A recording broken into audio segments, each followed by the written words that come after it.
Hi everyone, I'm back again today, and for a while there I was doing like 2 videos a week, which was awesome, and unfortunately though I'm super busy, so when you're working full-time and trying to make these YouTube videos, it is pretty difficult, but I will try to keep them coming as often as I can. And if you're new here, welcome, and I hope you'll hit that subscribe button and join me on Instagram. Now today's video I wanted to do a little bit more on career stuff, so I thought I could give some tips on how to impress your boss.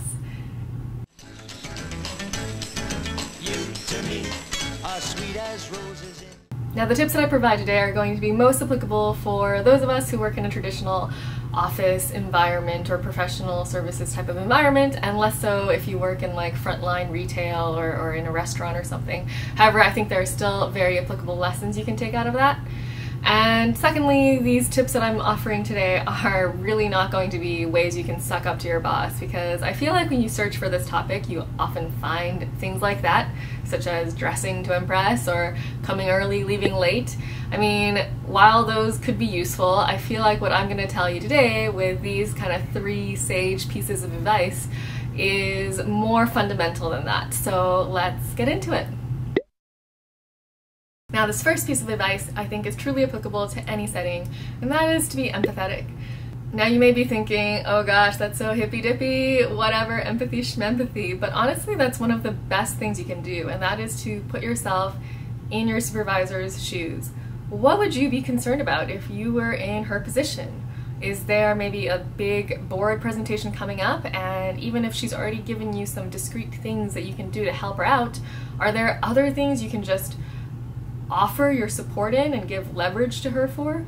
Because honestly, as managers, what we really want are people who can provide us leverage so that we don't have to be constantly thinking about what you can do, but instead we can just focus on the things that we need to focus on. So if we have someone who is able to just offer up that support, that is amazing. And of course, in order to do that, you have to be empathetic and think through what your supervisor is going through. Now my second piece of advice is very much related to that first one, where it's not enough to just be empathetic, you really again need to be proactive in offering that support. But more than just proactive in offering support after your kind of empathetic think sessions, there's also ways that you need to be proactive just in a kind of day-to-day operating rhythm. So what I mean here is, for example, if you have a presentation that's due in a month and you and your supervisor have already aligned on the specific deadline, like a month from today, that doesn't mean that you just go off into the nether and hide behind a rock and work on your little presentation for a month.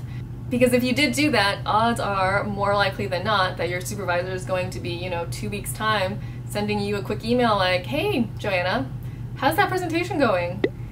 And that is really the worst thing that can happen. I mean, sure, you're thinking, well, it's not due for another 2 weeks. Like, why is she sending me this email? Why is she micromanaging me? But that's not the case. What that is really us saying like, ooh, we're not totally confident in your ability to do this, or maybe we're worried that you've actually forgotten about this, and we just want to be sure that this is still on your agenda, because last thing we want is the day before it's due for you to come and be like, oh shit, Joanna, I like totally forgot about this, I'm not sure I'm gonna be able to get it done. Like, that is the worst case scenario. So what I mean by you impressing your boss and being proactive is you need to just take it upon yourself to proactively send updates.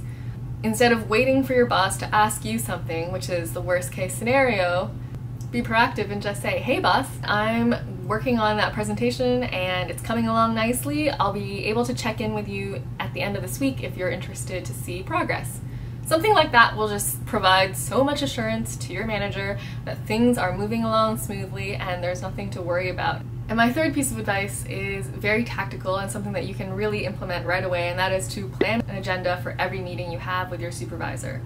And what I mean by this is, I feel like so often many of us are just bombarded with meetings, our calendars are just crammed with meetings that we hardly have time to actually work on stuff. So the worst thing that could happen is to have a meeting that isn't very useful and nothing gets done and nothing gets decided.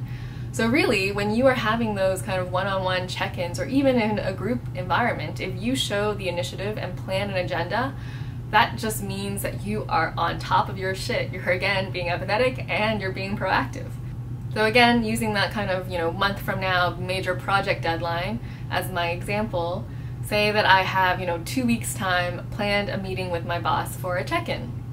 In that check-in, I'm not just going to go in with some random notes. I'm going to go in with a clear agenda that shows that today I would like to, 1, review with you my progress on this presentation, 2, discuss my approach in this piece of analysis that I'm not entirely sure about, and let's agree what that approach should be, and then 3, align with you on the next steps. I mean, it seems so simplistic, but honestly, having that kind of direction for every meeting that you're in, whether they're big or small or high priority or low priority, high pressure, low pressure, is so critical for a successful meeting. Because when you have your clear agenda and objectives that you're trying to achieve from the meeting, that means you're never going to be at risk for coming out of the meeting with no clarity on what you're doing. I mean, it's always nice to have a status update, but honestly, if that's all it is, then you might as well just send an email rather than waste everyone's time with a meeting. Okay guys, that's it for this video. Just those 3 pieces of advice. I know they are super interrelated, but I feel like they all needed their own moment in the spotlight just to really give you examples of how they work in action. And I mean, honestly, if you just do that one thing of showing empathy and the related activities that come out of that, you are going to be so far ahead of your peers in impressing your manager. Because as a manager, the hardest thing sometimes is to even just think about what to give or delegate to your employees. I mean, if you can take that task away from me and be empathetic and proactive, then that's less work for me and we have a better relationship. So that is kind of my guidance, and I hope you guys found this useful, and I will be back very soon with another video. Okay guys, I will see you later. Bye! Sidewalks in the street, the concrete and the clay beneath my feet begins to crumble, but love will never die, because we'll see the mountains tumble before we say goodbye.